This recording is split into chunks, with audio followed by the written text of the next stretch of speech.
Hello friends, তোমরা সবাই কেমন আছো? আশা করি খুব ভালো আছো। আমি আবারও চলে এসেছি একটা জাস্ট ফাটাফাটি ব্লগ নিয়ে। আমি আর আমার বর আমরা দুজনে মিলে চলে গেছিলাম গত রবিবার নৈহাটির বড় মায়ের মন্দিরে পুজো দিতে। আমরা কল্যাণী হাইওয়ে দিয়ে বাইকে করেই চলে গেছিলাম বড় মায়ের কাছে।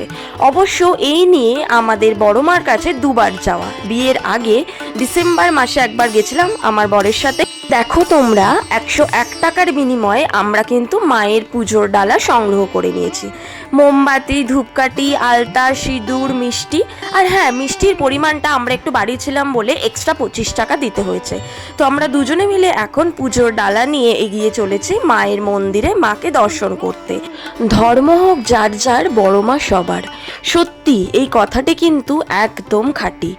মায়ের বাড়ি মানে নৈহাটির বড় মার বাড়িতে গেলে যেন এক আলাদাই শান্তি। সত্যি কথা বলতে গেলে যতবারই মায়ের মুখখানি দেখি না কেন, তাও মনে হয় যেন আরেকবার দেখি, দু চোখ ভরে দেখি মাকে ভালো করে দর্শন করে আমরা এখন যাচ্ছি মায়ের মন্দিরের নিকটবর্তী গঙ্গার ঘাটে, যেখানে মায়ের প্রতি বছর কালী পুজোর সময় বিসর্জন হয়। এর আগের বারে যখন আমরা মাকে পুজো দিতে গেছিলাম, প্রায় 40 মিনিট মতো লাইনে দাঁড়াতে হয়েছিল, কিন্তু এবারে একটুখানিও দাঁড়াতে হয়নি। সঙ্গে সঙ্গে পুজোর ডালা সংগ্রহ করেছি আর সঙ্গে সঙ্গে মাকে গিয়ে পুজো দিয়েছি। দেখো কি স্নিগ্ধ লাগছে গঙ্গার ধারটা, দারুণ লাগছে। ভিডিওটা ভালো লেগে থাকলে like, comment, share and subscribe করতে ভুলো না কিন্তু। বড় মার নাম নিয়ে ভিডিওটা শেষ করলাম। আবারও দেখা হবে নতুন একটা ভিডিওতে। ততক্ষণের জন্য টাটা।